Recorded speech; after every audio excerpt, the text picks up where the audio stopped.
और अब खबरें तफसील से। राजौरी में वजीर दिफा राजनाथ सिंह की सिक्योरिटी के हवाले से मुनक़िदा मीटिंग खत्म हो गई है। मीटिंग में सिक्योरिटी के हवाले से मुख्तलिफ उमूर पर बातचीत की गई। वजीर दिफा ने सिक्योरिटी के हवाले से अफसरान से जानकारी हासिल की। उन्होंने मीटिंग से पहले राजौरी में आर्मी बेस कैंप में फौजी जवानों से भी मुलाकात की। इस मीटिंग में lieutenant governor Manoj Sinha, army chief Manoj Pandey, शुमाली कमान के कमांडर उपेंद्र द्विवेदी के अलावा फौज के आला अफसरान मौजूद रहे। आपको बता दें कि राजौरी में सिक्योरिटी फोर्सेज ने एक दहशतगर्द को मार गिराया है। इसके कब्जे से मैगजीन, एक AK-56 राइफल समेत गोलियों के साथ साथ पिस्तौल और दस्ती बम भी बरामद हुए हैं। इलाके में भारी बारिश के बावजूद ऑपरेशन त्रिनेत्र जारी है। दहशतगर्दों की तलाश की जा रही है।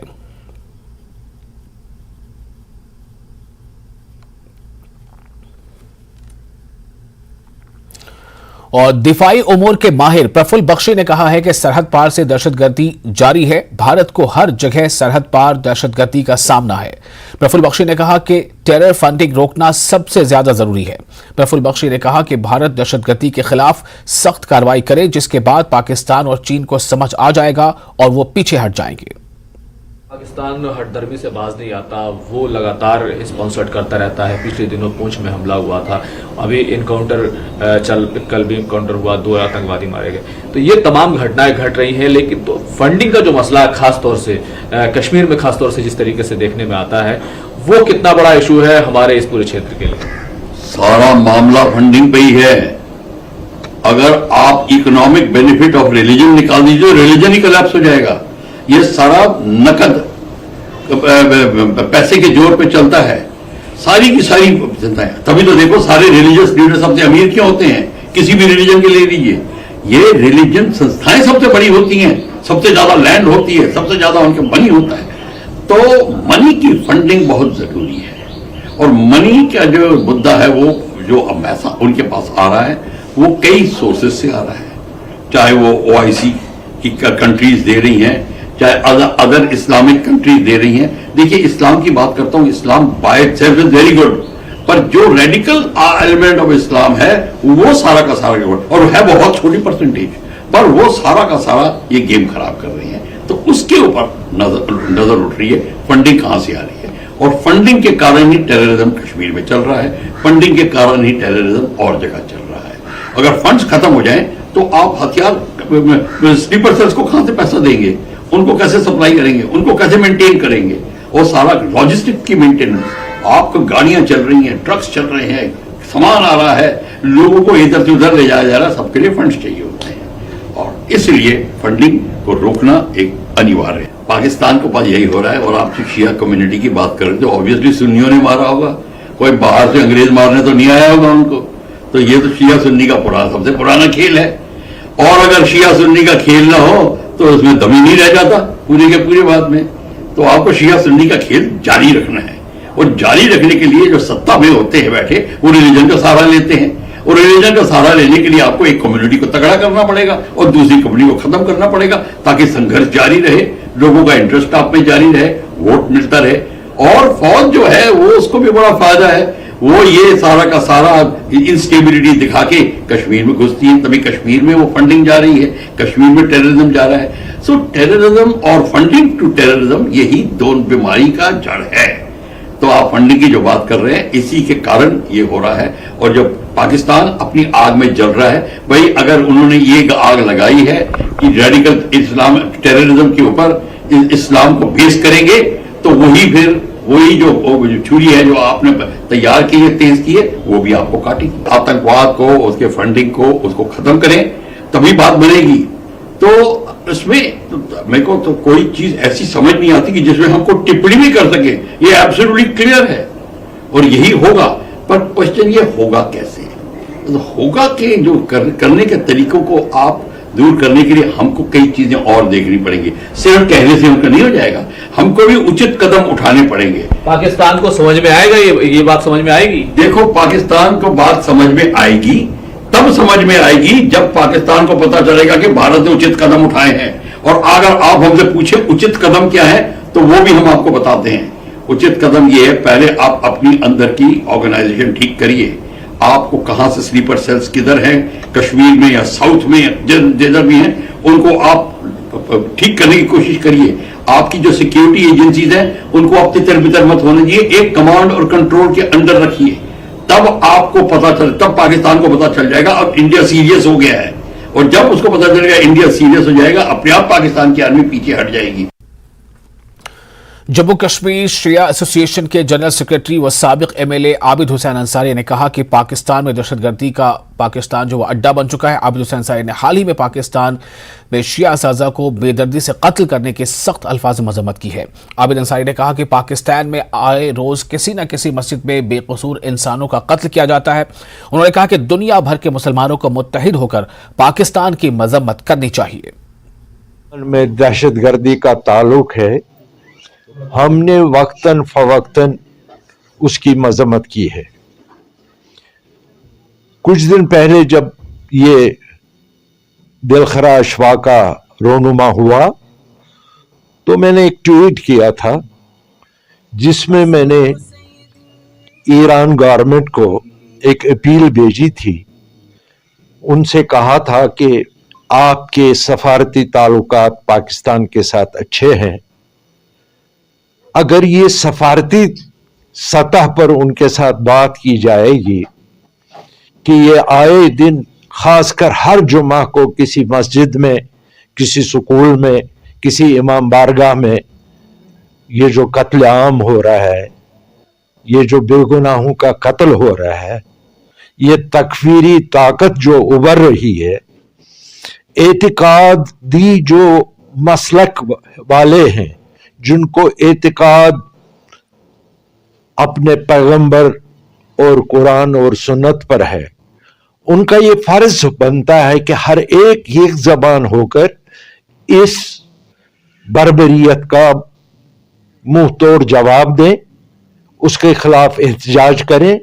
और खासकर मैंने इमाम खामनाई साहब से गुजारिश की है कि वो पाकिस्तान के हुकाम से बात करे कि ये रोज रोज रोज रोज रोज रोज ये जेनोसाइड जो हो रहा है शिया मुस्लिम का, इनका क्या कसूर है? इनका कसूर ये है कि ये पैगंबर के औलादों को दर्जा देते हैं, उनको अपना आइडियल मानते हैं, इसी वजह से इनका कत्ल काम हो रहा है। पाकिस्तान वो पाकिस्तान अब नहीं रहा, वो दहशतगर्दी का एक अड्डा बन गया है।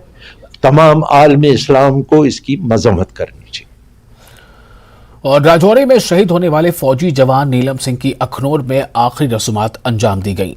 शहीद नीलम सिंह के मासूम छोटे बेटे की आंख से आंसू रवा थे, बच्चे का सिर भी मुंडवा दिया गया।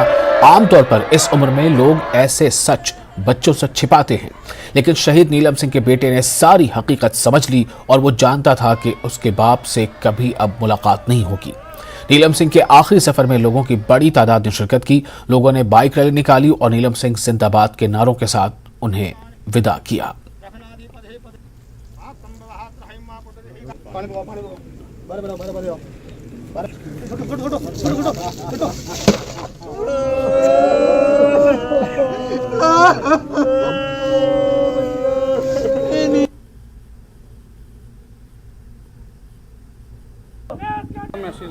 पाकिस्तान को क्यों, हमारे सेंटर में अच्छी सरकार है, मोदी जी बहुत अच्छे हमारे प्रधानमंत्री है, लेकिन पाकिस्तान को ख़त्म ही कर देना चाहिए जड़ से, क्योंकि लाखों आदमी लाखों घर बर्बाद हुए हैं। हमारा नहीं हुआ, सभी को हुआ है, लेकिन इसको ख़त्म कर देना चाहिए। आगे से ऐसी हरकत ना करें, हर रोज ऐसा हो रहा है, आगे से ऐसी हरकत नहीं कर रही है, ठीक है ना। शहीद हो गया तो देश के लिए हुआ। हाँ, घर में भी वो उसका सहारा बहुत था, घर में देख रही उसकी बहुत थी, उसका हमें घर में बहुत जरूरत थी। चलो देश के लिए हुआ, हमें घर देखने वाला भी कोई ना कोई गवर्नमेंट करे तो अच्छा है। तो बाकी उसमें जज्बा था, लगन थी।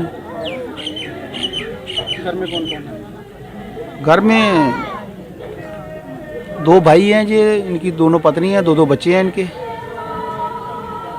तो पाकिस्तान को मैसेज कायराना हरकत करते हुए छुपकर वार किया है, जिसमें हमारे 5 जो नौजवान है वो शहीद हुए और कुछ जख्मी भी हुए। जैसा कि पहले भी और अब भी इन शहीदों की शहादत जो है वो बेकार नहीं जाएगी, और जिन्होंने भी इस वारदात को अंजाम दिया है उन्हें बहुत जल्द मौत के घाट उतारा जाएगा। और जैसे आपने सुना भी होगा कि कुछ को मौत के घाट उतारा भी है, और हमें पूरी उम्मीद है कि जिस हौसले के साथ हमारे नौजवान आगे बढ़ रहे हैं उन्हें उसमें कामयाबी। क्या लग रहा है जुगल साहब, जिस तरह पिछले 6 महीने में 19 जवान जो हैं वो शहीद हुए हैं, तो अब एक क्या वही दिन दोहराना पड़ेगा, वही सर्जिकल स्ट्राइक, वही जो नया भारत जो है जो घर में घुसकर जो है प्रहार करता है, पाकिस्तान को क्या सबक सिखाने की अब एक बार फिर जरूरत जो है वो आन पड़ी है सर्जिकल स्ट्राइक को लेकर? बिल्कुल सही कहा आपने, बिल्कुल सही कहा। ये एक ऐसी बला है जो समझाने से नहीं समझती। अपने अंदरूनी हालात को ना दर्शाने के लिए ये ऐसी वारदातें जो हैं वो करते रहते हैं, और विशेष तौर पर अब जम्मू कश्मीर जो है वो तेज गति के साथ विकास की ओर आगे बढ़ रहा है, अमन और शांति की ओर आगे बढ़ रहा है। ब्रेक के बाद एक बार फिर आपका स्वागत है। आप देख रहे हैं कश्मीर न्यूज। एकजुट जम्मू यूथ विंग ने राजौरी दहशतगर्दाना हमले के खिलाफ एक एहतजाजी मुजाहरा किया। एहतजाजियों ने पाकिस्तान के खिलाफ नारे लगाए। इन्होंने टारगेट किलिंग और दहशतगर्दाना हमलों के जरिए जम्मू कश्मीर के दाखिली अमन को खराब करने की मजम्मत की। अजय सिंह सैनी ने दहशतगर्दाना कार्रवाइयों के लिए रोड मैप तैयार करने वाले ओवरग्राउंड कारकुनों के खिलाफ फौरी कार्रवाई करने का मुतालबा किया। यही चाहते हैं कि सरकार जल्द से जल्द पहले उन ओवरग्राउंड जो वर्कर्स हैं उन पर कार्रवाई करे, जो उनके रेडिकल इंस्टीट्यूशंस हैं हमारे जम्मू कश्मीर में, खासकर जम्मू में बसे, जहां से ये ऐसे जो तत्व हैं पैदा होते हैं और जो घर में एक गृह युद्ध का कार्य कर रहे हैं और पाकिस्तान के एक तरह के पपेट बनकर हमारी जो आर्मी है उनको नुकसान पहुंचा रहे हैं, और हमारी भोली वाली जनता को भी जिस तरह वो टारगेट किलिंग्स का शिकार बना रहे हैं। सबसे पहले जो हमारी केंद्र सरकार है उसे कैंसर को कैंसर कहना पड़ेगा, जिहाद को खत्म करना पड़ेगा, जितने भी रेडिकल इंस्टीट्यूशंस हैं हमारे जम्मू में उन्हें खत्म करना पड़ेगा। जब तक वो उन पर प्रहार नहीं करेंगे तब तक ये हमले नहीं रुकेंगे। और वहीं शिवसेना डोगरा फ्रंट ने राजौरी हमले के खिलाफ अपना एहतजाज दर्ज कराया, जिसमें 5 फौजी जवान शहीद हुए थे। न्यूज 18 से बात करते हुए फ्रंट के सदर अशोक गुप्ता ने कहा कि जब कभी कोई पाकिस्तानी वजीर दौरे पर आता है तो दहशतगर्द हमले होते हैं। उन्होंने मजीद कहा कि पाकिस्तान पूरी दुनिया में अपनी साख खो चुका है और भीख के कटोरों के साथ है। लोग भूख से मर रहे हैं, लेकिन फिर भी दहशतगर्दी की हौसला अफजाई की जा रही है। पाकिस्तान से आया तब घटना घटी, ये बार बार बर्दाश्त नहीं होगा कि 1 साल के अंदर 3 जितने प्रधानमंत्री आए तब घटी। मुंह में और यहाँ पर जो है राम राम बगल के अंदर छुरी। 5 जवान हमारे शहीद। कोई पिछला इतिहास पन्ने खोल करके देख लो। और आज भी आया तो रजौरी कांड दोहराया। फिर हम बुलाते क्यों हैं? क्यों उसका यहाँ आकर के? लेकिन ये जो बंदा है ये हमारा विदेश मंत्री करके जवाब दिया, थप्पड़ नहीं मारा एक, लेकिन घटना घट गई। एक कमांडो, हमारे 5 कमांडो वो हमारे से अलग हो गए, शहीद हो गए। लेकिन मैं प्रश्न करना चाहता हूं, ऐसे पाकिस्तानी को यहां बुलाने का मतलब क्या है? हमने उसको चांटा मारा, अच्छी बात है। ये विदेश मंत्री ने वो करा जो कोई नहीं कर सकता। मुंह नहीं लगाया, उसको बातचीत नहीं करी, हाथ नहीं मिलाया, लेकिन हमारा नुकसान हो गया। हमारे शहीद चले गए, घर में नहीं दाने, अम्मा चली बुनाने, घर में राशन नहीं है, आटा नहीं है, 200 रुपए किलो आटा बिक रहा है। लेकिन मिचीवियस बातें करने से वो पीछे हटने का प्रयास नहीं कर रहा। इसलिए मैं मांग करना चाहता हूँ आर पार, और उसको अरेस्ट करके जेल के अंदर डालने का हमको प्रयास करना चाहिए था, उसको जाने नहीं देना चाहिए। Jammu Kashmir high court bar association ने जम्मू डिस्ट्रिक्ट कोर्ट कॉम्प्लेक्स में राजौरी दहशतगर्द हमले की मजम्मत की है। बार एसोसिएशन के सेक्रेटरी परवेज सिंह सलारिया ने इस हमले का सख्त जवाब देने पर जोर दिया है। उन्होंने सरहद पार एक बार फिर सर्जिकल स्ट्राइक करके टेरर फैक्ट्रीज को तबाह करने की जरूरत जाहिर की। उन्होंने कहा कि सारा मुल्क आज शहीदों के अहले खाना के साथ है। उन्होंने हुकूमत से शहीदों के अहले खाना से हर मुमकिन मदद करने की अपील की है। ने कल कायराना हरकत की है, हम उसका कड़े जोर से निंदा करते हैं और कंडेम्ड करते हैं ऐसे अटैक को, जिससे पाकिस्तान हमारे देश की यूनिटी और इंटीग्रिटी तोड़ने की कोशिश कर रहा है। हम एज ए सिटीजन और एज एन इंडियन आर्मी जो हमारी है उनका हम मुंह तोड़ जवाब देंगे और उनके इरादों पे उनको हम कामयाब नहीं होने देंगे।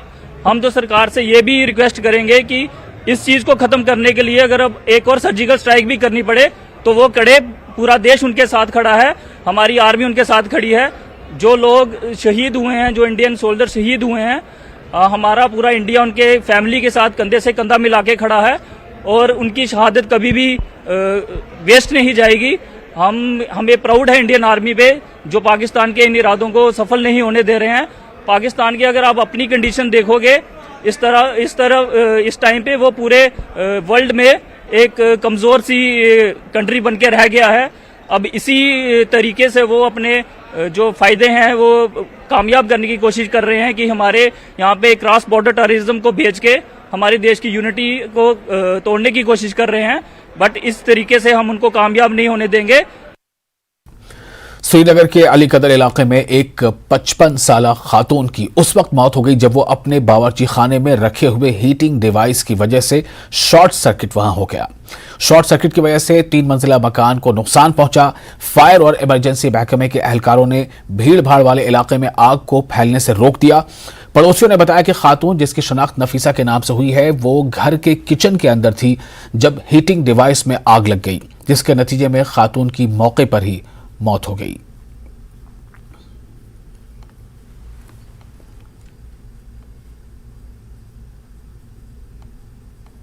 वैसे भी ये तो सोई हुई थी, इसको तो पता ही नहीं था कि यहाँ आग लगी। कि इसको पहले धुआं निकला, धुआं के बाद तो इसका तो वो ब्लोवर नहीं है, चाइनीज ब्लोवर, उसी से आग लगी है। अच्छा, हमने सुना कि शॉर्ट सर्किट हो गया था। पहले करंट नहीं था ना, ऑटोमेटिक करंट आई ना तो उसको शॉर्ट सर्किट हो गया। हमने सुना कि गैस सिलेंडर भी फटा था। नहीं, गैस सिलेंडर नहीं फटा था। पहले से ही गैस सिलेंडर तो आग तो उससे लगी नहीं, उसमें तो पहले धुआं उठेगा। तो उसमें तो अगर गैस सिलेंडर फटेगा तो उसमें पहले धुआं नहीं उठेगा ना, धुआं उठा पहले ब्लोवर से।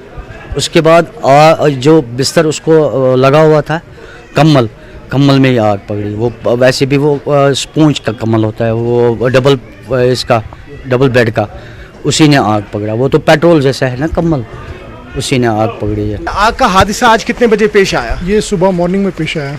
अच्छा, ये बताएं कोई जान गई इसमें? इसमें हमारी एक फ्रेंड, जो मेरा फ्रेंड का हाउस है, तो उनकी वालिदा इनमें फोत हो गई। तो कोई वजह पता लगी आपको आग की क्या थी? कैसे कुछ कह रहे शॉर्ट सर्किट की, गैस की वजह से, अभी कुछ नहीं पता। और फायर सर्विस या बाकी इंतजामिया है वो टाइम पे पहुंचे? फायर सर्विस टाइम पे आया है, तो उन्होंने बहुत अच्छा काम किया, वो विदिन 5 मिनट्स आए हैं। जिला पुलवामा के चक बद्रीनाथ इलाके का आग मुतासिर कुनबा सरकारी इमदाद से महरूम होने के सबब खुले आसमान के नीचे जिंदगी बसर करने पर मजबूर हो गया है। वाज़ेह है कि हाल ही में चक बद्रीनाथ इलाके में गुलाम हसन लोन नामी शख्स का रिहायशी मकान पूरी तरह खाकस्तर हो गया, जिसके बाद गुलाम हसन जिस्मानी तौर पर कमजोर अपने तीनों बच्चों समेत खुले आसमान के नीचे जिंदगी बसर करने पर मजबूर हो गए। गुलाम हसन गरीब हैं। कांग्रेस के जिला सदर पुलवामा फैयाज अहमद डार ने इंतजामिया से आग मुतासिर गुलाम हसन को फौरी इमदाद फराहम करने की अपील की है। इमदाद कोर्मुत DC साहबन, SP साहबन, यह गवर्नर साहबन तो आवामन तुम पब्लिकन तुम डिपार्टमेंट में पेश आमुत ₹10 सास की मदद कोर्म कह। वह बह पन्ने आई कोशिश कर नमन बचन ये परवसी कर अत मज गो अचानक यह हादसा ये मज बह तुम गुजारिश कर अवामस सालमस गवर्नमेंटस अगर कंस इंसाफ यह नमन मौसम बचन पे यह पेश मे गोस कह इमदाद गसन इंतजामिया पब्लिकस गुजारिश कर अगर यम खुदा हाजिर नाजिर रटित यमिस मिस्किनस क्या मदद करान तो यमन अल्लाह ताला निश अत मजूर तो लिहाजा यह गि बी पन्न जंगन पे अमिस अयाल बच्चे 2-3 तम नासनस बराबर। वसती कश्मीर के जिला बडगाम के खान साहब इलाके में आसमानी बिजली गिरने से एक खातून समेत 2 अफराद हलाक हो गए। बताया जा रहा है कि एक खातून और एक मर्द बुलंद इलाके में भेड़ों को पाल रहे थे। आज दोपहर इन पर आसमानी बिजली गिरी। इन्होंने कहा कि यह वाकया सुचल पथरी मुच पथरी में पेश आया है। खान साहब station house officer Mubashar Ahmad ने वाकये की तस्दीक की है। महलूकीन की शनाख्त मोहम्मद सुल्तान चौपान और ताज बेगम के तौर पर हुई है। बिजबाग पांपोर में आसमानी बिजली गिर जाने की वजह से हिलाल अहमद और इसकी बीवी रोजी जान मौके पर ही हलाक हो गए। बताया जाता है कि ये दोनों अपने खेत में घास काट रहे थे। इसी दौरान मौसम खराब होने की वजह से ये दोनों एक दरख्त के साए में बैठ गए। आसमानी बिजली गिरने से मियाँ बीवी हलाक हो गए। इन्हें अस्पताल पहुंचाया गया, लेकिन डॉक्टरों ने इन्हें मुर्दा करार दिया। वाज़ेह है कि आज सुबह से मौसम खराब रहा है और मुख्तलिफ जगहों पर तेज बारिशों के साथ साथ आसमानी बिजली भी गिरी। Additional deputy commissioner Awantipur Zafar Hussain Shal और तहसीलदार पापोर ने मकतूलीन के घर जाकर ताज़ियत का इजहार किया। एडीसी ने कुंबा को सरकारी मदद फराहम करने की यकीन दहानी कराई है। नफरा कल रूद लोगन सारी खत पन पन गर मज थोड़ा दूर पन कुलिस तल अचानक त्रह गुजरे बिचार दशवनी द्राय तमे साथ घरों में सारी तक बज गो कम टाइम खानस बिचार गरीब वारिया गरीब। कोई 4:20 के करीब हम ऑफिस में ही थे तो कहा कि कुछ ये हुई है, ARO में कुछ कैजुअलिटीज आई हैं। जब हम दौड़े तो वहाँ हमने देखा कि 2 डेड बॉडीज पड़ी हैं। एक कपल था, मेल हिलाल अहमद और उनकी मिसेस रोजी जान। तो आफ्टर वेरिफिकेशन ये पता चला कि अभी जो लाइटनिंग हुई है, थंडरस्टॉर्म हुआ है, ये कुछ अपनी ज़मीन में कुछ खेती कर रहे थे तो वो इनको स्ट्राइक हो गई, जिस वजह से इनकी ऑन द स्पॉट डेथ हो गई। हमारे ARO में उनको ब्रॉड डेड लाया गया। हमने कोशिश की थी कि उनको रिवाइव की जाए, but it was not possible. तो अब हमने उनको अपने लवाहिकीन के हवाले जरूरत यह पसमानदा कूम, यह गरीब इन सहर।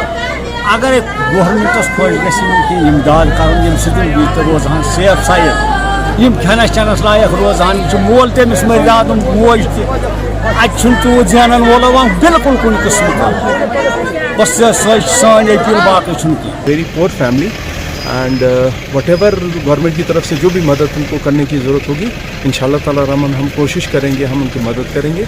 SDRF की नॉर्म्स के तहत जो भी उनको एलिजिबल होगा वो हमको इनको दे देंगे। We will settle that case as soon as possible. Mendhar sub division के कई इलाकों में बारिश और जालाबारी से गंदम की फसलें, फल और सब्जियां तबाह हो गई हैं। 1 घंटे से जायद जालाबारी हुई। मुतासरा किसानों ने मुख्तलिफ इलाकों में शदीद जालाबारी की वजह से फसलों को हुए नुकसानात का जायजा लेने और मुआवजा फराहम करने की इंतजामिया से अपील की है। जालाबारी ने शोपियां के कई इलाकों को मुतासर किया। वाज़ेह है कि शोपियां में बागबानी मुतासर हो गई है और कैप्रेन, टुकरू और रामनगरे इलाके जालाबारी से मुतासर हुए हैं और मुतासरा इलाकों के किसान जालाबारी से परेशान हैं। उनका ख्याल है कि बारिश और जालाबारी से शोपियां के बागबानी के शोबे पर बहुत बुरा असर पड़ेगा। की वजह से जिला शुपियान के मेवा जात पे काफी असर पड़ चुका है, क्योंकि अगर आज की बात करेंगे तो कई इलाकों में यानी कापरन के इलाकों में जालाबारी बहुत ज्यादा हुई है, जिसकी वजह से मेवा जात पे काफी असर पड़ा हुआ है। अगर पिछले साल की बात करेंगे तो उस वक्त भी सालाबारी की वजह से यहाँ पे काफी नुकसान उठाना पड़ा। आज सालाबारी की वजह से और लगातार बारिशों की वजह से यहाँ के किसान काफी परेशान है। और जम्मू कश्मीर के ज्यादातर इलाकों में अगले 72 घंटों के दौरान बारिश हो सकती है। मौसमी तब्दीली की वजह से दिन के दर्जे हरारत में नुमाया कमी मुतवक्किल है। श्रीनगर के महकमे मौसमियात के अफसर ब्रह्मपाल ने न्यूज़ 18 से बात की। उन्होंने कहा कि जम्मू, सांबा और कठुआ के अजला में कम से कम बारिश हो सकती है। जम्मू कश्मीर के कुछ इलाकों में तेज बारिशों की वजह से बाज इलाकों में सैलाब का इम्कान हो सकता है। बाज इलाकों में जालाबारी और तेज हवाएं भी हो सकती हैं, जो मुमकिन तौर पर फसलों को नुकसान पहुंचा सकती हैं। 9 मई तक मौसम खराब रह सकता है। फोरकास्ट ये हुई कि 6 से लेकर 8 तक मौसम खराब रहेगा। ऐसा ही हो रहा है। कश्मीरी वैली में मैनी प्लेसेस पे रेनफॉल और थंडरस्टॉर्म हो रही है। लाइट टू मॉडरेट रेनफॉल आगे भी 8 तक होती रहेगी, इवन के 9 मॉर्निंग तक होगी। जम्मू साइड में हमने मैनी प्लेसेस पे रखा हुआ है, वहाँ light rain big thunder shower होगी और हाई रिचेस पे स्नोफॉल होने के चांसेस हैं। लैंडस्लाइड के लिए देखो, जब जो कश्मीर वैली में है, नेशनल हाईवे पे लैंडस्लाइड होने के चांसेस ज़्यादा होते हैं, क्योंकि रेनफॉल लाइट टू मॉडरेट होगी और स्नोफॉल जो हाई रिचेस पे होगी। जो भी सफ़र करने वाले वाई वैन हैं उनको भी गुजारिश की जाती है कि ट्रैफिक के मुताबिक ही चलें, उनकी इन्फॉर्मेशन के मुताबिक ही चलें। फार्मर के लिए यही है कि 9 मॉर्निंग तक, 6 से लेकर 9 मॉर्निंग तक बागवानी जो बाई हैं वो कोई भी स्प्रे वगैरह ना करें। 9 आफ्टरनून के बाद मौसम खुश। ब्रेक के बाद एक बार फिर आपका स्वागत है। दूसरी आलमी mix boxing championship indoor sports complex Srinagar में मुनक्किद हुई। डॉक्टर दरख्शां अंद्राबी मेहमान खुसूसी थी। इस चैंपियनशिप में मुख्तलिफ ममालिक के 150 से जायद एथलीट्स हिस्सा ले रहे हैं। ये इवेंट जम्मू कश्मीर के नौजवानों को मिक्स बॉक्सिंग की तरफ राग़िब करेगा।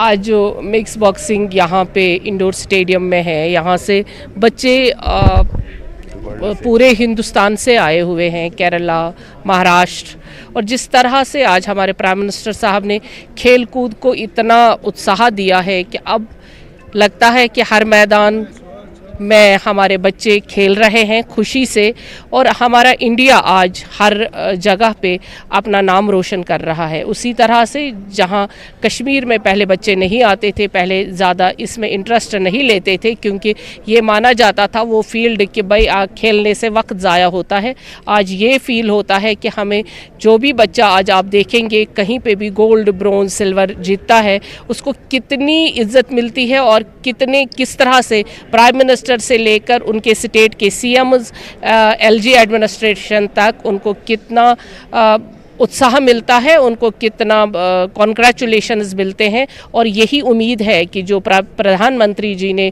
शुरू किया वो आज हमारे गवर्नमेंट, एलजी एडमिनिस्ट्रेशन भी उसको उत्साह दे रही है। India from Maharashtra, I played many matches but this is well organized. मतलब जितने भी अभी तक मैचेस हुए सबसे ज़्यादा अच्छा ऑर्गेनाइजेशन यहाँ का है, मतलब खाने का या फिर रहने का जो कुछ भी है। और mix boxing, this is second world championship, so we all are very excited for the game and this game is really fantastic. We hope that we will bright our countries name and we will go ahead. And I am representing from Nepal. इधर बहुत अच्छे है, ये हमारा एक बहुत अच्छा opportunity है वर्ल्ड मार्शल आर्ट चैंपियनशिप खेलने के लिए। बहुत अच्छा लग रहा है। इधर कश्मीर भी बहुत अच्छे है, इधर वो ठाव भी बहुत अच्छा है, इधर का क्लाइमेट भी अच्छा है और इधर का पीपल ऑल्सो बहुत अच्छे है। मतलब एक बहुत ही सही जगह चूज़ किया गया है कि यहाँ अपना टूर्नामेंट हो रहा है। पहले डेट पहले थी कहीं के और भी लोकेशन चूज़ किए गए थे, बट मेरे को सबसे बेस्ट यही प्लेस लगी।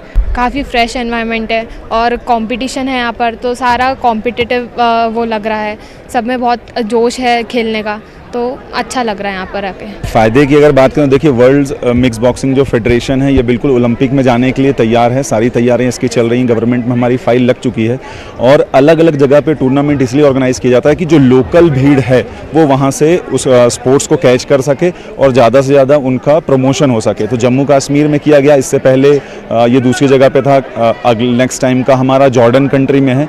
तो वर्ल्ड मिक्स बॉक्सिंग जो है इसमें अभी 60 से प्लस कंट्रियाँ जुड़ चुकी हैं, तो यहाँ से एक बहुत अच्छा मैसेज जाने वाला है। रूरल डेवलपमेंट और पंचायत राज महकमों के डायरेक्टर शब्बीर हुसैन भट्ट और खालिद मजीद ने आज कुलगाम के मुतअल्लिक़ा महकमों का जायजा लिया। उन्होंने मीटिंग की सदारत की। मीटिंग में एडीसी मोहम्मद इमरान खान, एसीपी शर्जील अहमद के अलावा महकमों के अफसरान और अमले ने शिरकत की। उन्होंने सॉलिड वेस्ट मैनेजमेंट की जानकारी दी और गाँव देहात को साफ और शफाफ रखने और वाटर बॉडीज की अहमियत और अफादियत को बरकरार रखने पर जोर दिया। सबसे बड़ी चीज़ जो इस वक्त जो सबसे मसला बड़ा हमारे सामने है वो ये है कि सॉलिड वेस्ट मैनेजमेंट जो रूरल एरियाज में एक बड़ा इशू उभर के आ रहा है। तो इस साल हमारी कोशिश ये होगी कि हम वो जो हमारी 178 पंचायत हैं कुलगाम की, हम कोशिश करेंगे कि ये सारी कवर हो जाए और आसपास जो गांव बच जाते हैं उसमें इन्होंने लिक्विड मैनेजमेंट का जो है टारगेट रखा हुआ है। तो ये एक शुरुआत है। तो आगे हमारी कोशिश होगी कि हम सारे जो गांव हैं कुलगाम डिस्ट्रिक्ट के वो कवर करेंगे और इसमें जो शहरी इन इलाकों में रहते हैं उनका भी हमें कोऑपरेशन चाहिए होगा कि वो सॉलिड वेस्ट को हर जगह ना फेंके, बल्कि कलेक्शन सेंटर्स जो आइडेंटिफाई होंगे वहां पर डाल के हमारी जो कलेक्शन वेन्स हुआ करेंगी वो कलेक्ट होके और एक जो आइडेंटिफाइड प्लेस होगी वहां डिस्पोज किया जाएगा। डायरेक्टर हॉर्टिकल्चर कश्मीर गुलाम रसूल मीर ने कहा है कि वादी कश्मीर में हाई डेंसिटी के मुतारिफ होने से सेब के पैदावार के साथ क्वालिटी में भी बेहतरी आई है। अपने पुलवामा दौरे के दौरान डायरेक्टर ने न्यूज़ 18 के साथ बात करते हुए इन ख्यालात का इजहार किया। इन्होंने कहा कि हाई डेंसिटी के बागात लगाने वाली निजी कंपनियों को महकमा ने हिदायत दी है कि वो सूखे हुए पौधों को जल्द तब्दील करें, बसूरत दीगर महकमा इनके खिलाफ कार्रवाई करेगा।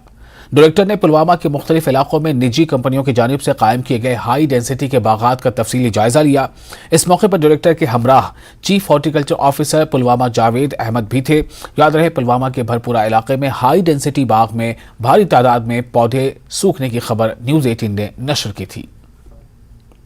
अगर हम देखेंगे 20 कनालों में तो 40,000 से 50,000 किलो या 40 मीट्रिक टन से 50 मीट्रिक टन निकलते हैं। तो जाहिर सी बात है, जब 4-5 गुना आपका प्रोडक्शन बढ़ गया तो मुनाफा बढ़ जाएगा। इसी तरह अगर हम देखेंगे परसेंटेज ए ग्रेड एप्पल का हाई डेंसिटी प्लांटेशंस में, तो अगर नॉर्मल ट्रेडिशनल ऑर्चार्डिंग सिस्टम में हम देखेंगे कि अगर ए ग्रेड की परसेंटेज हम बोलते हैं 35 से 40% की होती है, इसमें जो ए ग्रेड की परसेंटेज है मोर देन 80% है। तो ऑटोमेटिकली जब ए ग्रेड आपका एप्पल बढ़ गया तो आपके रिटर्न्स भी अच्छे होंगे, आपका मुनाफा अच्छा होगा। तो ये स्कीम जो है ऑन ग्राउंड बहुत सक्सेसफुल है। गो एयर कंपनी के बहरान ने लद्दाख की सयाहती सनत को बुरी तरह मुतासिर किया है। रोजाना होटल खाली हो रहे हैं और तिजारत बुरी तरह मुतासिर हो रही है। ये बात सदर all Kargil tour and travels association Mohammad Ali ने ऑल करगिल ट्रांसपोर्ट एसोसिएशन के साथ मुश्तरका प्रेस कॉन्फ्रेंस के दौरान कही। मोहम्मद अली ने कहा कि करगिल श्रीनगर रोड पर वन वे ट्रैफिक सिस्टम की वजह से तिजारत मजीद मुतासिर हो रही है और उन्होंने एलजी इंतजामिया से दरख्वास्त की है कि करगिल श्रीनगर रोड पर यकतरफा ट्रैफिक निज़ाम को मनसूख किया जाए। वही पॉलिसी आके इम्प्लीमेंट भी हो गई। अभी उसके 3 साल हो गए हैं, हमारे पास अभी टूरिज्म पॉलिसी फॉर्मुलेट हो गई है लेकिन इम्प्लीमेंट नहीं हुआ है। भाई, हमें बिजली पे सब्सिडी दिया जा सकता है, जो स्टेक होल्डर्स हैं, बहुत सारी चीजें हैं जिसमें ब्रीदर दिया जा सकता है। अभी आप बोल रहे हैं कि बहुत प्रॉपर्टीज हैं, टैक्सी वाले हैं जो बहुत स्ट्रेस में हैं, और अगर ये सीजन वॉश आउट होता है तो आप देख लीजिएगा अक्टूबर आते आते लद्दाख के अंदर, मैं सिर्फ कारगिल नहीं बोल रहा हूँ, लेह कारगिल में बहुत होटल्स है जो एनपीए हो जाएंगे। बहुत टैक्सी वाले हैं जो वाकई में आज भी जूझ रहे हैं कि अपने इंस्टॉलमेंट को, क्योंकि इसी के साथ हमारे साथ बदनसीबी है कि भाई सारी चीजें हमारे एडवर्स है, हमारी गाड़ियां ले नहीं चल सकती। आज ऑल्टरनेट करके वो टैक्सी वाला क्या करेगा, सड़क पे आके बैठेगा क्या? तो इस चीज पे गंभीरता से एडमिनिस्ट्रेशन को सोचने की बहुत जरूरत है और प्रायोरिटी पे सोचने की जरूरत है कि भाई कम से कम मोटी मोटी चीजें नहीं है तो छोटी चीजें जिसको आप हमें रिलीफ दे सकते हो उसमें से इंटरफेयर करके रिजॉल्व करने की कोशिश किया जा सकता है। जिला रामबन के हल्का इंतखाब बानिहाल में डेमोक्रेटिक प्रोग्रेसिव आज़ाद पार्टी की तरफ से मेंबरशिप मुहिम का आगाज किया गया और वर्करों को गुलाम नबी आज़ाद का पैगाम घर घर तक पहुंचाने की तलकीन की गई। पार्टी लीडरान ने कहा कि इस मेंबरशिप मुहिम का मकसद DPAP को बुनियादी सतह पर मजबूत बनाना है और ये पार्टी जम्मू कश्मीर में एक बड़ी पार्टी की सूरत में उभर रही है। इस मौके पर पार्टी के सीनियर लीडर गुलाम मोहम्मद सरवरी, सलमान निजामी, DDC फैयाज नाइक, फारूक अहमद वानी, इलियास बानिहाली, मुनीर अहमद बट, आसिफ कमांड और दीगर पार्टी लीडरान मौजूद थे। जम्मू कश्मीर में गुलाम नबी आज़ाद साहब डेमोक्रेटिक प्रोग्रेसिव आज़ाद पार्टी की तरफ से जो मेंबरशिप छापी है वो जगह रियासत के हर ब्लॉक में, हर डिस्ट्रिक्ट में, जोन में, प्रोविंस में बांट दी गई है, जो कि यहाँ के हर ब्लॉक में, रामसू का ब्लॉक हो, उखराल का ब्लॉक हो, ये जो खड़ी का हो या बानहाल का हो या रामबन के ब्लॉक जितने भी हैं उन सब ब्लॉक गूल के समेत यहाँ पे आज ड्राइव हुआ मेंबरशिप का। और 5 तारीख को 5, 6, 7 और 8 को पूरे ब्लॉकों में हमारी टीम जाएगी, वो वहाँ मेंबरशिप ड्राइव करेगी। सभी लीडर जो है हर एक ब्लॉक में जाएंगे और अभी जो बुकलेट्स इनको मिली हैं इसमें हर एक बुकलेट में 25 कॉपीज़ हैं और एक एक्टिव मेंबर की एक अलग स्लिप है। तो 5-10 हज़ार अभी तक हैं और ऑन डिमांड और भी बढ़ती। मुझे लगता है रियासत जम्मू कश्मीर में बानिहाल वाहिद कॉन्स्टिट्यूंसी होगी जहां सबसे ज़्यादा मेंबरशिप होगी।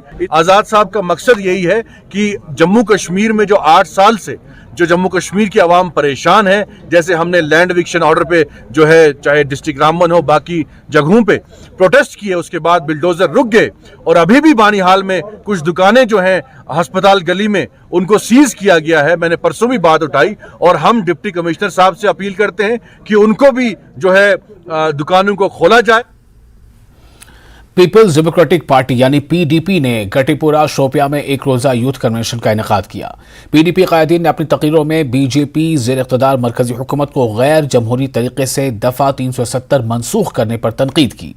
राजा वहीद ने मीडिया से गुफ्तगू करते हुए कहा कि PDP दफा 370 की बहाली के लिए जद्दोजहद जारी रखेगी। पीपल्स डेमोक्रेटिक पार्टी जो है ये लोगों की पार्टी है और इसको बैसाखियों की ज़रूरत नहीं है। इसको मतलब जैसे हम वो बीमार होता है तो फिर ऑक्सीजन वगैरह पे उसको जिंदा रखते हैं, क्योंकि ये लोगों की जमात है, ये लोगों में ही जिंदा है और उसका सबूत इंशाल्लाह बार बार आपने देखा है और आने वाले वक्त में भी, चाहे बल्दियाती इलेक्शन हो, चाहे पंचायती इलेक्शन हो, चाहे असेंबली का कोई भी इलेक्शन हो।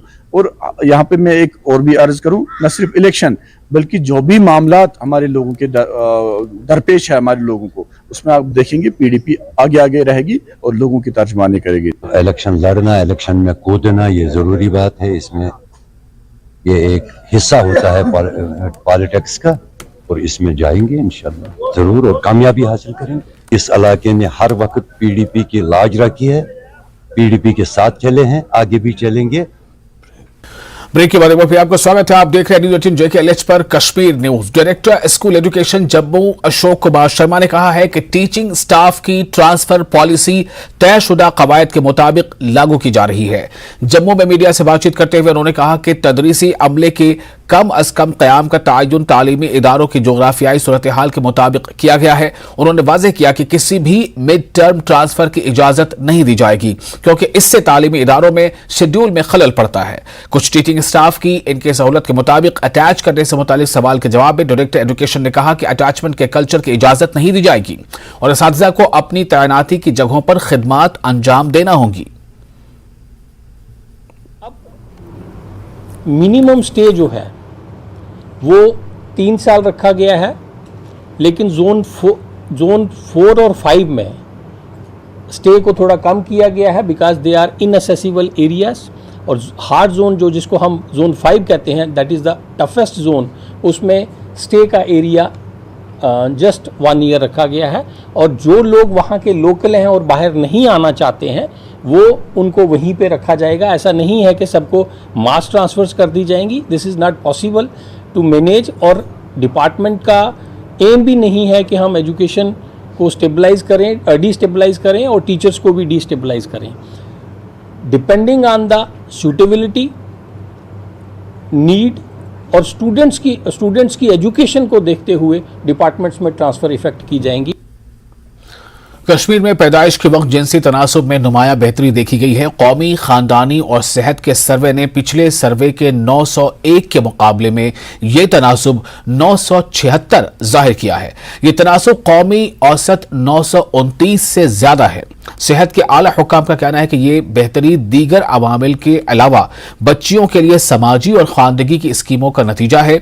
आज श्रीनगर में PCVPNDT एक्ट पर एक सेमिनार से खिताब करते हुए सेक्रेटरी सेहत और तिब्बी तालीम ने मजीद कोशिशों की जरूरत पर जोर दिया और कुपवाड़ा और बांडीपोरा अजला से आने वाले आदाद और शुमार पर तशवीश का इजहार किया।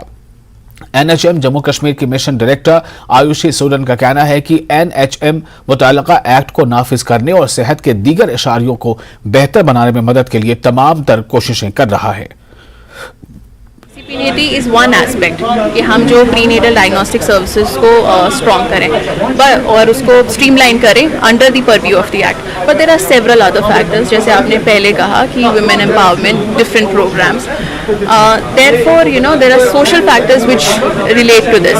However we will continue to strengthen our systems, हम अपने सिस्टम्स को स्ट्रेंथन करेंगे and I am sure with the strengthening of our systems it will definitely improve in the future. 2022 data is lower than 2021, why so? 2022 में actually NFHS survey हुआ नहीं है, so we are waiting for the next NFHS survey और I am sure in the next NFHS survey we see a further improvement in the sex rate. Government की बहुत सारी schemes के कारण, strict implementation of this act के कारण sex ratio जो birth पे है वो उसमें इम्प्रूवमेंट देखी है और ये पूरी कंट्री वाइड भी है। हमारे यहाँ पे भी सेक्स रेशो जो कि NFHS 4 में 921 के करीब थी, आज हमारे यहाँ पे सेक्स रेशो इम्प्रूव होकर 976 पे आई है और नेशनल एवरेज 929 है। तो इम्प्रूवमेंट हुई है, लेकिन उसके बावजूद भी मुझे लगता है कि अभी भी गैप्स हैं। हमें आइडियली जो इसका फिगर है 1000 से थोड़ा सा ज़्यादा वो होना चाहिए और उसी के लिए ये एक कैपेसिटी बिल्डिंग की एक्सरसाइज कराई है कि एक्ट की और रूल्स की क्या क्या प्रोविजंस हैं उनको किस तरीके से इम्प्लीमेंट किया जाए फील्ड में, और क्या क्या चीज़ों का ध्यान रखा जाए ताकि हमारी जो एक्ट की इम्प्लीमेंटेशन बेहतर रहे और आने वाले समय में जो नेक्स्ट सर्वेज आएँ जहाँ इवन नियर फ्यूचर में भी हमारे यहाँ पे ऐसी कोई वायलेशन इस एक्ट की ना दिखे। सेक्रेटरी सेहत और तिब्बी तालीम जम्मू कश्मीर भूपेंद्र कुमार का कहना है कि सेहत के शोबे और कश्मीर में G20 में हालिया सरमायाकारी कश्मीर को सेहत के सयाहती मकाम के तौर पर फरोग दे सकती है। सेक्रेटरी सेहत ने यह भी इंदिया दिया कि डॉक्टरों और पैरामेडिक्स के लिए GPS हाजिरी जल्द शुरू हो सकती है। इन्होंने श्रीनगर में मुनक़िद होने वाले G20 इजलास में महकमे सेहत के किरदार के बारे में भी बात की। देखिए, मुझे लगता है कश्मीर की जो सेटिंग है ये तो कुदरत ने बहुत बेहतर बनाया है, और आप देखें कि पिछले दिनों यहाँ पे इन्वेस्टमेंट्स भी हुई। अभी आपने पिछले दिनों देखा होगा कि एक प्राइवेट कॉलेज और उसके साथ एसोसिएटेड हॉस्पिटल उसका नींव पत्थर रखा गया है। एक प्राइवेट हॉस्पिटल यहाँ पे अभी बड़ा 200 बेडेड चालू होने जा रहा है। तो मुझे लगता है कि जिस तरीके से इन्वेस्टमेंट हेल्थ में हो रही है, जिस तरीके से कश्मीर की कनेक्टिविटी इम्प्रूव हुई है, फ़्लाइट्स का नंबर आप देखें बहुत ज़्यादा बढ़ गया है पहले से, तो Kashmir is ideally placed for medical tourism. और पिछले दिनों भी जब एक डेलीगेशन आया था तो वहाँ पे भी हमने अपॉर्चुनिटीज़ क्या है, उनके साथ इंटरेक्शन हुआ इन्वेस्टर्स के साथ और क्या अपॉर्चुनिटीज़ एग्जिस्ट करती हैं, तो उनमें भी देखा था कि एक उत्साह है। उसके बाद ये इन्वेस्टमेंट जो हुई जिसमें एक 150 MBBS सीट्स का मेडिकल कॉलेज बनने जा रहा है सेमपुरा में, उनके साथ एक एसोसिएटेड हॉस्पिटल भी रहेगा। और मुझे लगता है और भी लोग इस तरीके से जो इंटरेस्टेड होंगे, तो गवर्नमेंट की पॉलिसीज़ हैं जो वो पूरी सपोर्टिव हैं। अगर कोई इन्वेस्टमेंट करना चाहेगा वो होगा, क्योंकि मार्केट में जहाँ पब्लिक है, गवर्नमेंट के हॉस्पिटल्स हैं, वो हमने जो काम करना है वो तो करना है। वहाँ प्राइवेट में भी इन्वेस्टमेंट आती है तो और इसका दोनों जो कहते हैं मिलजुल कर एक बेहतर इसके नतीजात रहते हैं।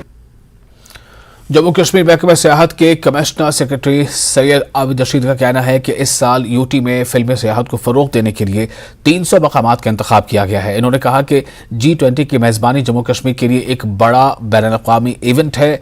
आइनॉक्स सिनेमा श्रीनगर में तारिक भट्ट की हिदायतकारी में बनी फिल्म वेलकम टू कश्मीर के पहले शो के इफ्तिताह के मौके पर आबिद रशीद ने न्यूज़ 18 से बातचीत की। इन्होंने बताया कि गुज़िश्ता साल जम्मू कश्मीर में 200 से ज़्यादा फिल्मों की शूटिंग की गई है। इस साल इनकी तवज्जो फिल्मी सियाहत को फ़रोग देना है। इन्होंने कहा कि G20 टूरिज्म ग्रुप के तीसरे वर्किंग ग्रुप मीटिंग की मेज़बानी जम्मू कश्मीर करेगा, जो एक बड़ा बैनुल-अक़वामी इवेंट है। ये जम्मू कश्मीर के लिए अपनी खूबसूरती को जाहिर करने का एक बेहतरीन मौका है। समिट के जरिए हम जम्मू कश्मीर में फिल्मी सियाहत को फ़रोग देने के काबिल हो जाएंगे, ऐसा उन्होंने कहा। 70s की जो भी मूवी है, there was no shot without Jammu Kashmir. Invariably Kashmir and Jammu had to be there. So therefore our effort is to make sure that we revive film tourism in Jammu and Kashmir to that scale.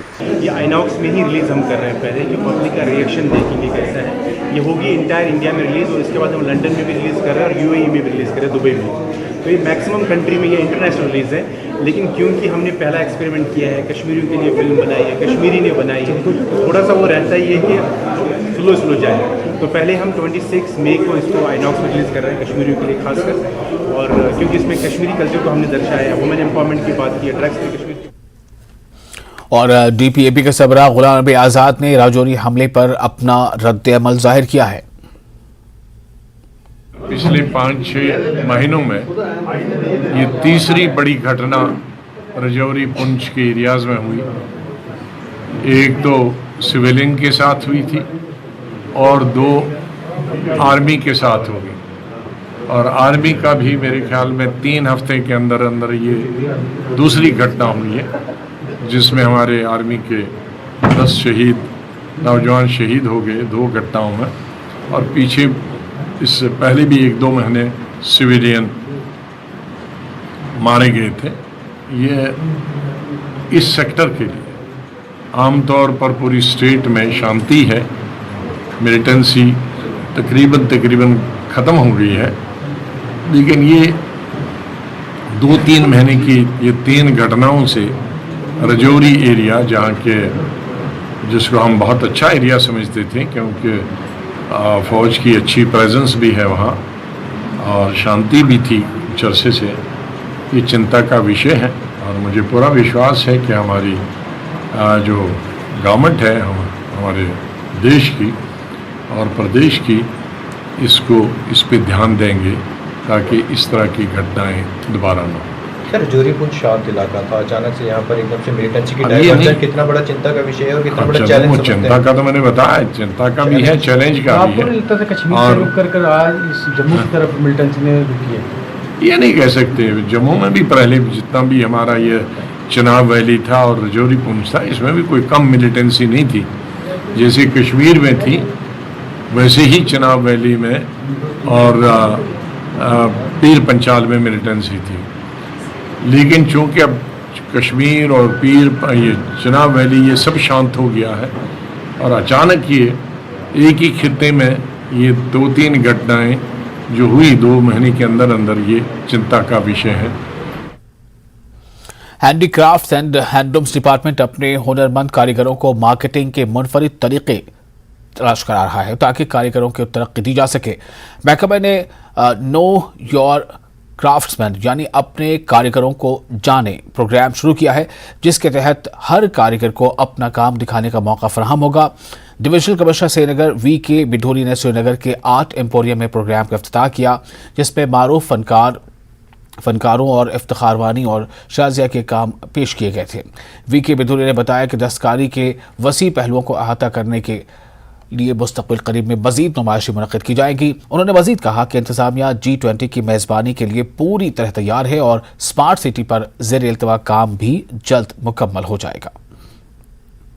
Event में यहाँ पे जो paintings जो दिखाई गई है, जिसमें हमारे कश्मीर की खूबसूरती को और अच्छे से इसमें कैप्चर किया गया है। ना केवल इसमें हमारे डिफरेंट सीजन्स के बारे में, बल्कि यहाँ पे और कोविड के दौरान भी इसमें कुछ चीज़ों को इसमें कैप्चर किया गया है। तो आप लोगों के माध्यम से आप सब इसको जो है और प्रचार प्रसार इसमें कर सकते हैं और ये एक अच्छा अपॉर्चुनिटी, अच्छा प्लेटफॉर्म है जो हमारे आर्टिस्टों को सब दुनिया के सामने ला सकता है। हैंडीक्राफ्ट्स आर्ट एंड क्राफ्ट ने एक ज़बरदस्त इनिशिएटिव लिया है, नो द आर्टिज़न। उस इनिशिएटिव के तहत they are encouraging artists who present their art. इस वक्त जो ये एग्जीबिशन हो रहा है, इसमें हम ट्रिब्यूट पेश कर रहे हैं, शहर ख़ास को खराज अकीदत पेश कर रहे हैं और इसमें कुछ फ्रेम्स पेंटिंग्स जो मैंने बनाई हैं वो जहलिम जो हमारा है, जिसको वैथ भी कहते हैं, ये हमारे कल्चर और मीरास का एक गवाह है। ये गवाह है हर एक हिस्टोरिकल चीज़ की। इस जहलिम पर कदीम इमारतें बनी हैं, शहर आबाद थे, श्रीनगर शहर खास, बारामूला, सोपोर। इस पर जो पुरानी चाहे मस्जिद हो, मंदिर हो, ये चीज़ें बनी हुई हैं। वो एलजी इंतजामिया की हिदायत पर महकमा यूथ सर्विसेज एंड स्पोर्ट्स की जानिब से कुपवाड़ा में जिस्मानी तौर ख़ास बच्चों के लिए मुख्तलिफ खेलों का इनेकाद किया जा रहा है। पहली बार कुपवाड़ा में इस नौयत के प्रोग्रामों का एहतमाम किया जा रहा है। इन खेल मुकाबलों में जिस्मानी तौर पर ख़ास तौर के बच्चों को अपना टैलेंट सामने लाने का एक बेहतर मौका फराहम होगा। इस मौके पर एक तकरीब का इनेकाद किया गया। तकरीब में यूथ सर्विसेज एंड स्पोर्ट्स के डिस्ट्रिक्ट अफसर और चीफ एजुकेशन अफसर कुपवाड़ा के अलावा असातिज़ा और जिस्मानी तौर ख़ास बच्चों की एक बड़ी तादाद ने शिरकत की। बेहतरीन कारकर्दगी दिखाने वाले बच्चों में इनामात तकसीम किए गए। थैंकफुल है youth service and supports district Kupwara के, जिन्होंने आज इवेंट यहाँ पे ऑर्गेनाइज किया। इससे ये पता चलता है कि हमारे जो फिजिकली चैलेंज जो भाई बहन है उनमें कितना टैलेंट। प्रोग्राम्स होने चाहिए न सिर्फ डिस्ट्रिक्ट लेवल पर बल्कि तहसील लेवल पर भी ऐसे प्रोग्राम्स होने चाहिए, ताकि सभी जो फिजिकली चैलेंज बच्चे हैं, हमारे भाई बहन हैं, उनको इन प्रोग्राम्स में हिस्सा लेने का मौका मिल सके। टाइम ऐसा है हिस्ट्री ऑफ, अगर देखा जाए यूटी में, कि पूरे जितने भी हमारे डिस्ट्रिक्ट हैं सबको इन्वॉल्व किया गया। सबको बोला गया कि जितने भी ये लोग हैं हमारे, जो बेचारे स्पेशली एबल्ड लोग होते हैं, जिनको कम फोकस, जिन पे कम कंसंट्रेट किया गया आज तक, इनको इम्पोर्टेंस दिया जाए ताकि ये इनको ये कहीं कोई इंफीरियरिटी कम्प्लेक्स ना फील हो। तो हम पूरी कोशिश कर रहे हैं, डिपार्टमेंट पूरा कोशिश कर रहा है कि इनको इम्पोर्टेंस मिले। ताकि सबसे पहले मैं इंतहाई शुक्रगुजार हूँ जो DYSS है यहाँ पर, district youth service and supports, इन्होंने कोऑपरेट किया और इनिशिएट किया ये टूर्नामेंट, ये क्रिकेट, ब्लाइंड क्रिकेट और मल्टीपल इवेंट्स जो यहाँ पर हो रहे हैं, कैरम या चेस। ये पहली मर्तबा कुपवाड़ा की हिस्ट्री में मैं बात करने जा रहा हूँ। और इसी के साथ इस बुलेटिन में फिलहाल इतना है, लेकिन न्यूज़ 18 JKLH पे लगातार बड़ी और अहम खबरों का सिलसिला जारी रहेगा।